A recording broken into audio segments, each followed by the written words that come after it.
Boas-vindas na nossa explicação de hoje. A gente vai embarcar agora numa jornada fascinante, desvendando aquelas camadas invisíveis do neurodesenvolvimento e do comportamento na primeira infância. O nosso objetivo aqui é ir muito além da superfície, mostrando como uma visão clínica bem amarrada consegue transformar desafios que parecem um quebra-cabeça num caminho super claro de intervenção. E para começar, fica aqui uma reflexão. Por que olhar só para os sintomas mais na cara, como a falta de fala ou aquele comportamento logo rotulado como difícil, é um erro clínico enorme? Tratar só a superfície, sem investigar as engrenagens lá no fundo, é tipo tentar colocar o telhado numa casa antes de assentar a fundação. Não tem jeito, né? O que acontece lá no fundo é o que realmente dita o desenvolvimento da criança. Bom, o nosso roteiro de hoje está bem direto. Primeiro, o DSM-5-TR na prática.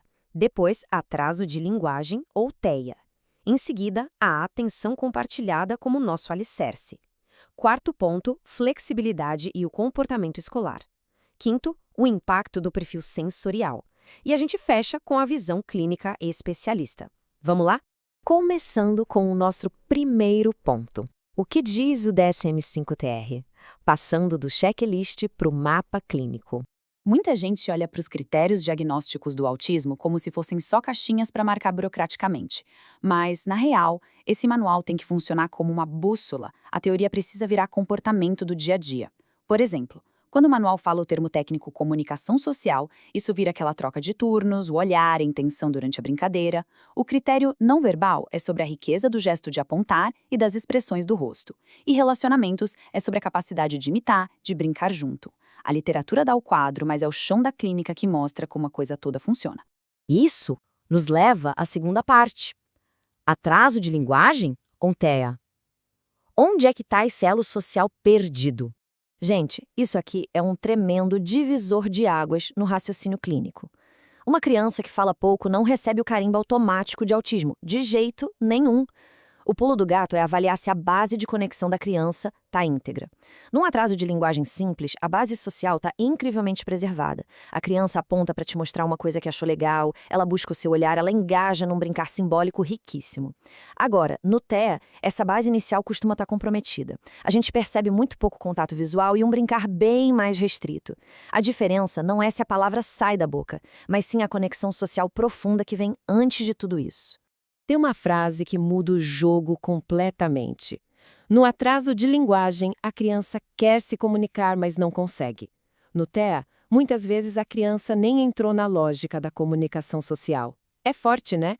Pensar assim traz uma empatia imensa. O foco do profissional deixa de ser tentar arrancar uma palavra da criança a qualquer custo e passa a ser construir a lógica de viver numa sociedade comunicativa. Seguindo para o nosso ponto 3, atenção compartilhada, o alicerce e o grande centro do desenvolvimento. A atenção compartilhada não é só mais um sintoma na listinha, tá? É o verdadeiro centro de gravidade do desenvolvimento humano. Na prática, é aquela habilidade de focar numa mesma coisa que outra pessoa. Sabe a mágica que acontece quando a criança vê um cachorro passando na rua e no mesmo segundo olha para você como quem diz: "Nossa, você tá vendo isso também?" Sem esse foco social dividido, organizar uma linguagem funcional é um desafio gigantesco. A rede neural simplesmente não está captando esse mundo social ao redor. Pensa que essa base é construída em degraus, uma verdadeira cascata de desenvolvimento. Tudo começa lá embaixo, na base social. Se a atenção compartilhada se consolida, a comunicação intencional floresce. Aí sim, a gente tem a linguagem funcional. Com isso tudo rodando, vem a regulação emocional e comportamental, e só lá no topo dessa escalada é que vem a aprendizagem acadêmica, tipo ler e escrever. Se depane na base, a estrutura inteira trava. E no nosso quarto ponto, flexibilidade e comportamento escolar, indo muito além da ideia da birra. Entender aquela cascata faz a gente repensar um monte de coisa na escola. É hora de abandonar de vez a visão punitiva de chamar qualquer desajuste de birra. Quando a gente nota déficit na flexibilidade cognitiva e nas funções executivas, o impacto na sala de aula é na hora. Uma resistência gigante a novas rotinas. O simples fato de mudar da aula de matemática para o recreio pode virar um Everest. Isso gera uma baixa autorregulação e culmina nas crises em sala. Mas olha, esse comportamento sempre atua como uma função. Pode ser uma fuga de uma demanda que está muito alta ou uma busca por um estímulo que a criança precisa. A mente inflexível está sofrendo e a crise é só o sistema dela gritando que está exausto. Ou seja, comportamento não é birra, é pura comunicação, regulação e processamento de informações do meio. E a gente precisa abraçar essa mudança drástica de mentalidade. Comportamento é dado. Em vez de ficar tentando suprimir a atitude, o educador ou o clínico tem que virar um investigador. A pergunta certa não é como eu paro isso, mas o que a neurobiologia desse cérebro está tentando me dizer quando age assim. Chegando no ponto 5, o impacto do perfil sensorial, o elo invisível de tudo isso. Sabe o que costuma ser muito esquecido no planejamento? O processamento dos sentidos. O cérebro precisa dar conta da luz, do som, do toque. Quando isso falha, o foco vai para o espaço. Seja por hipersensibilidade, quando a criança gasta a energia toda tentando bloquear o zumbido de um ventilador na sala, ou por hipossensibilidade, quando ela busca estímulo e se mexe sem parar só para sentir o próprio corpo. Toda essa sobrecarga drena a atenção, desregula a criança e cria um bloqueio de concreto gigante para qualquer aprendizado escolar. O perfil sensorial é o elo invisível. Essa frase é curtinha, mas tem um peso clínico absoluto. Não adianta fazer exigência cognitiva pesada, mandar ler ou fazer conta, se o sistema nervoso dessa criança está em alerta máximo, lutando só para existir e se sentir seguro ali dentro. A regulação do corpo tem que vir lentes e abraçar qualquer demanda pedagógica, sem exceção.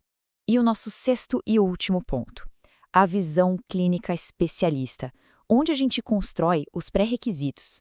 É aqui que a gente separa a atuação excepcional daquela mais mediana. Tem um contraste brutal de mentalidades rolando na clínica.